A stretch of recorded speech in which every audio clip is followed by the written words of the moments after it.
Hello friends, welcome to Devanshika diaries. ఇప్పుడు మీరు వినబోతుంది మన్నించి ఓ ప్రేమ స్టోరీలోని 34వ భాగం. ఉదయం 4 గంటల సమయంలో అలసి ఒకరినొకరు హత్తుకొని ఒకరి కళ్ళల్లోకి మరొకరు చూసుకుంటూ లోకాన్ని మర్చిపోయిన వాళ్ళకి వసుధార ఫోన్ అలారం సౌండ్ స్పృహలోకి వచ్చి వసుధార సిగ్గుపడుతూ, "నన్ను వదులు రిషి" అని అంది. "అప్పుడేనా వసు, ఇంకొక్కసారి" అంటూ వసుధారని అల్లుకుపోవటానికి ట్రై చేస్తూ ఉంటే వసుధార రిషిని కష్టంగా ఆపుతూ, "వర్షిత్ దగ్గరికి వెళ్దాం రిషి. నైట్ అంతా వాడొక్కడే ఉన్నాడు కదా, మళ్ళీ వాడు లేస్తే భయపడతాడు. వెళ్దాం రిషి ప్లీజ్" అని క్యూట్గా మొహం పెట్టి రిషి గడ్డం పట్టుకుని బ్రతిమలాడింది వసుధార. వర్షిత్ కోసం రిషి తప్పక సరే అని ఒప్పుకొని వసుధార పెదవుల మీద గట్టిగా ముద్దు పెట్టి, "thank you so much Vasu, ఇంత వాల్యుబుల్ గిఫ్ట్ ఇలా సర్ప్రైజ్ రూపంలో ఇచ్చినందుకు. నీ గిఫ్ట్ వాల్యూ నీకు ఇప్పుడు తెలియకపోవచ్చు, కానీ ఫ్యూచర్లో తప్పకుండా తెలుస్తుంది మన ప్రతిరూపం వచ్చే టైంలో" అని కొంటెగా చెప్పి వసుధార తలని తన తలతో కొట్టి మరీ వదలగానే వసుధార సిగ్గుపడుతూ బెడ్షీట్ చుట్టుకుని పైకి లేచి కంగారుగా రూంలోకి పరిగెత్తితే రిషి నవ్వుకుంటూ పక్కనే పడున్న తన టీషర్ట్ షార్ట్ వేసుకొని ఒళ్ళు విరుస్తూ వెన్నెల వెలుగులో ప్రకృతి అందాలని చూడటానికన్నట్టు ఆ తాడుని లాగి కర్టన్స్ పైకి వేసేసి అక్కడే నిలబడి చూస్తూ చాలా రోజుల తర్వాత ప్రశాంతంగా మారిన మనసుతో శరీరంతో సంతోషంగా ఉన్నాడు. వసుధార ఫ్రెష్ అయి నైట్ ట్రాక్ వేసుకొని తల తుడుచుకుంటూ బెడ్ వైపు చూసింది. అక్కడ రిషి లేకపోవడంతో ఇంకా బయటే ఉన్నాడేమోనని రిషి దగ్గరికి వచ్చి వీపు మీద తడుతూ, "వెళ్ళు రిషి, వెళ్ళి ఫ్రెష్ అవుపో, నేను ఇదంతా క్లీన్ చేస్తాను" అని అంది. "ఇప్పుడు ఎందుకు వసు, నువ్వు చాలా అలసిపోయి ఉన్నావు కదా, పద పడుకుందాం" అని అంటున్నా వసుధార ఒప్పుకోకుండా, "ఇది ఇలానే వదిలేస్తే చాలా ఎంబారెసింగ్గా ఉంటుంది రిషి. ప్లీజ్ నువ్వెళ్ళు, ఒక అరగంటే కదా, నేను మొత్తం క్లీన్ చేసి వస్తాను" అని చెప్పి బలవంతంగా రిషిని రూమ్కి పంపించేసి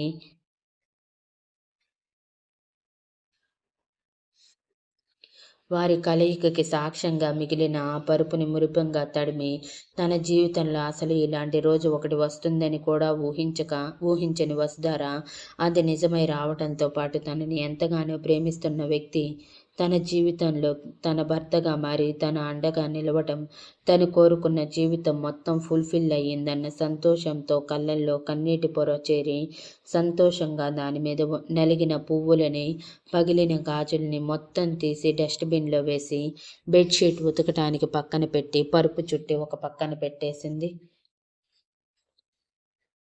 కింద పడిన పూలన్నీ కూడా క్లీన్ చేసి అక్కడ యథావిధిగా ఎప్పటిలా మార్చేసి కర్టెన్ కూడా తీసేసి దానిని ఒక మూలన విసిరి హ్యాపీగా లోపలికి వెళ్ళేసరికి అప్పటికి అలసిపోయి ఉన్న రిషి స్నానం చేసి వర్షిత్ పక్కన పడుకుని వర్షిత్ని తన గుండెల మీద పడుకోబెట్టుకుని నిద్రపోయాడు. ఇద్దరిని అలా చూసి వసుధార మురిపెంగా ఇద్దరి చుట్టూ చేతులు తిప్పి మరీ మెటికలు విరిచి, "మీరిద్దరూ ఇప్పుడు నా జీవితం, మీలో ఏ ఒక్కరు నాకు దూరమైనా నేను బ్రతికున్న శవంలా మారటమే. నాకు తెలుసు మీరు నా నుంచి దూరం కాలేరని" అని సంతోషంగా అనుకుంటూ రిషి చేతి మీద తల పెట్టి ఇద్దరి మీద చేయి వేసి ప్రశాంతంగా నిద్రపోయింది వసుధార. ఉదయం 8 గంటలప్పుడు మెలకువ వచ్చిన వర్షిత్ తల్లి తండ్రి గాఢంగా నిద్రపోతూ కనిపించటంతో తన అల్లరితో ముద్దులతో నిద్రలేపి మరీ గుడ్ మార్నింగ్ చెప్పించుకొని గుడ్ మార్నింగ్తో పాటు ఒక గుడ్ మార్నింగ్ కిస్ కూడా ఇప్పించుకొని కిలకిలా నవ్వుతూ ఉంటే రిషి వసుధార ఒకరి మొహం ఒకరు చూసుకొని నవ్వుకున్నారు. ఇంతలో వర్షిత్ సిబిఐడిలా, "మమ్మా నీ నెక్ ఏమైంది? ఇవేంటి రెడ్గా ఉన్నాయి" అంటే మెడ చుట్టూ ఉన్న రిషి పంటిఘాట్లని చూసి చిన్ని కళ్ళల్లో కంగారు చూపిస్తూ అడిగాడు. వర్షిత్ మాటలకు వసుధార కంగారుగా టీషర్ట్ సర్దుకొని, "ఏమీ లేదు కన్నా, నిన్న స్లిప్ అయి పడ్డాను కదా, అప్పుడు దెబ్బ తగిలింది అంతే. పద పద, నిన్ను ఫ్రెష్ చేయిస్తాను అని వర్షిత్కి మాట్లాడే అవకాశం ఇవ్వకుండా రిషి వైపు చిరుకోపంగా ఒక చూపు విసిరి వాష్రూంలోకి వెళ్ళిపోతే రిషి నవ్వుకుంటూ కళ్ళ మీద నిద్ర ఉండటంతో మరోసారి నిద్రలోకి జారుకున్నాడు. వర్షిత్ ఫ్రెష్ అయ్యాక వసుధార వర్షిత్కి పాలు కలిపి ఇచ్చి, నువ్వు తాగుతూ ఉండు కన్నా, నేను డాడీని నిద్రలేపుతాను అని రిషి కోసం కాఫీ కలిపి తీసుకువచ్చి రిషి అంటూ తన భుజం తడుతూ ఉంటే, వసు, డిస్టర్బ్ చేయకు. నైట్ అంతా నిద్రపోనివ్వలేదు, ఇప్పుడు కూడా నిద్రపోనివ్వటం లేదు. మళ్ళీ నైట్కి మన ప్రోగ్రాం పెట్టుకుందాంలే అని అన్నాడు రిషి కళ్ళు మూసుకొని. దెబ్బకు వసుధార కోపంగా రిషి జబ్బ మీద గట్టిగా చరిచి, ఏం మాట్లాడుతున్నావు రిషి? టైం చూసావా? It's already 9:30. నువ్వు ముందు లేచి కాఫీ తాగి ఫ్రెష్ అవ్వు అని సీరియస్గా అంది. అవునా? అయినా పర్వాలేదు, నాకు చాలా బద్ధకంగా ఉంది, కానీ శరీరం గాల్లో తేలినంత ఫ్రెష్గా అనిపిస్తుంది అని వసుధారకి కొంటె నవ్వుతో చెప్పి పైకి లేచి వసుధారని తన ఒడిలో కూర్చోబెట్టుకుని, are you all right Vasu? ఎటువంటి పెయిన్ లేదు కదా అని అడిగాడు కంగారుగా. నైట్ అడగాల్సింది ఇప్పుడు అడుగుతున్నావా అని వసుధార ముసిముసిగా నవ్వుతూ అడుగుతుంటే, వసు, ఆ టైంలో నేను కంట్రోల్లో లేను, సో నీతో కొంచెం హార్డ్గానే బిహేవ్ చేశాను. అది నాకు అర్థమయ్యింది, అందుకే అడుగుతున్నాను. చెప్పు Vasu, are you all right అని మరోసారి అడిగాడు రిషి. కొంచెం పెయిన్ ఉంది, కానీ అదేమంత పెద్దది కాదు, అండ్ ఫస్ట్ టైంలో అసలు లేదు అని వసుధార చిరునవ్వుతో చెప్పగానే సారీ అని అన్నాడు రిషి. అబ్బా రిషి, మళ్ళీ మొదలు పెట్టావా అంటూ రిషి తల చెరిపి, ఇదిగో కాఫీ తాగు, యు ఫీల్ బెటర్ అంటూ రిషి ఒడిలో నుంచి లేచి కాఫీ కప్ అందించి, త్వరగా బయటికి రా, వర్షిత్ మన కోసమే చూస్తున్నాడు, ఈరోజు ఏం గేమ్ ఆడతామని అని చెప్పి వసుధార బయటికి వెళ్ళిపోతే రిషి వెళ్తున్న వసుధారనే చూస్తూ, నీలాంటి అమ్మాయి నా జీవితంలోకి రావటం నేను చేసుకున్న అదృష్టం వసు, అందుకే ఇంతలా నన్ను అర్థం చేసుకుంటున్నావు, లవ్ యూరా అని ప్రేమగా అనుకొని వాష్రూంలోకి వెళ్ళిపోయాడు కాఫీ కంప్లీట్ చేసి. ఫ్రెష్ అయి బ్రేక్ఫాస్ట్ చేశాక వర్షిత్ ఏం ఆడుకుందామని రిషిని అడిగితే రిషి ఆలోచిస్తున్నట్టు ఫేస్ పెట్టి, హా, మనం ఈ చుట్టుపక్కల అడవి ఉంది కదా, అడవిలోకి వెళ్దామా అని అడిగాడు. నో రిషి, అది రిస్క్, అనవసరంగా రిస్కీ పనులు చెప్పకు, వర్షిత్ తప్పిపోతే చాలా ప్రాబ్లం అవుతుంది అని సీరియస్గా అంది వసుధార.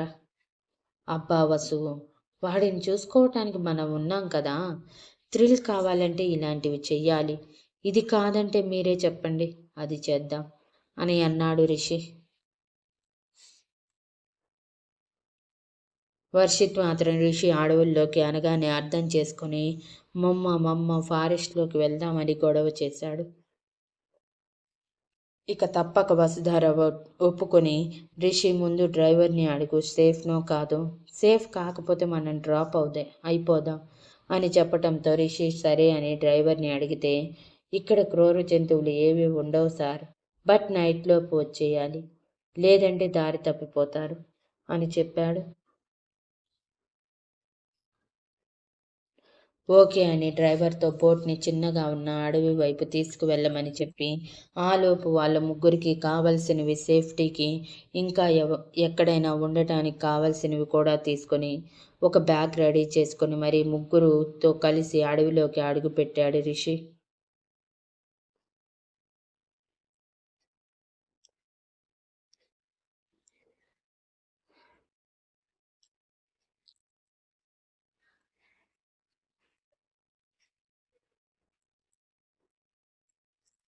వసుమతి గాఢంగా ఊపిరి పీల్చి వదిలి, ఇప్పటికైతే తప్పించుకున్నాను, ప్రతిసారి అలా కాదు కదా, ఏదో ఒకటి చేయాలి, దీనికి ముందు రిషి ఎక్కడ ఉన్నాడో తెలుసుకోవాలి, వసుధారతో తన బాండింగ్ ముందుకు పెరగక ముందే తించెయ్యాలి అని అనుకుంటూ ఫ్రెష్ అవ్వటానికి వెళ్ళిపోయింది. ఆ రోజు నుంచి వసుమతి తన తల్లిదండ్రుల ముందు పూర్తిగా మారిపోయినట్టు ఉంటూనే జాబ్ చూసుకుంటానని చెప్పి బయటికి వెళ్ళి రిషి కోసం ప్రయత్నం మొదలుపెట్టింది.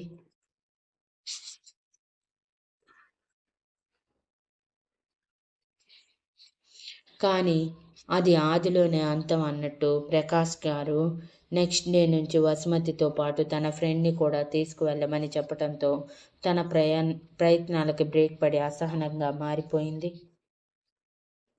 ఇక తప్పక తండ్రికి చెప్పినట్టే ఇంటర్వ్యూస్కి వెళ్తూ ఆ ఇంటర్వ్యూస్ కూడా రిషి గురించి ఆలోచిస్తూ అవి పోగొట్టుకొని వెనుతిరుగుతూ ఉంది. అలా రోజులు గడిచిపోతూనే ఉన్నాయి కానీ వసుమతికి రిషి జాడ మాత్రం తెలియలేదు. ఇక రిషి వాళ్ళు వెళ్ళిపోయాక జై అంజలి ఇద్దరు వసుధార వాళ్ళు లేని లోటుని తమ ద్వారా తీర్చేస్తూ ఉన్నారు ధర్మేంద్ర గారికి. ధర్మేంద్ర గారు ఎంతగా వసుధారని వర్షిత్ని మిస్ అవుతున్నా ఇద్దరు ఎంతో సంతోషంగా ఉన్నారన్న తృప్తితో వాళ్ళకి ఫోన్ చెయ్యాలనుకున్నా మేము తిరిగి వచ్చే వరకు ఫోన్ కూడా చెయ్యొద్దని రిషి గట్టిగా చెప్పటం వలన సైలెంట్ అయ్యారు. అలా అప్పుడప్పుడు రిషి మెసేజ్ చేయటమే తప్ప ధర్మేంద్ర గారు ఫోన్ చేయటమే లేదు. ఇక అక్కడి నుంచి జై తన వర్క్కి వెళ్తూ ధర్మేంద్ర గారిని జాగ్రత్తగా చూసుకుంటూ ఉంటే అంజలి ఆయనకి సొంత కూతురులా మారిపోయింది ఆయన చూపించే ఆప్యాయతకి. అలా రోజులు గిర్రన తిరుగుతూనే ఉన్నాయి. మధ్యలో చిన్న డిస్టర్బెన్స్ వచ్చినా పట్టించుకోలేదు ఎవ్వరు. ఇక గాయత్రీదేవి గారు అనుకున్నట్టు తర్వాత రోజు ఉదయం టిఫిన్స్ అన్నీ అయిపోయాక 10:30 గంటల సమయంలో అందరినీ తీసుకొని తను అనుకున్న చోటికి బయలుదేరారు.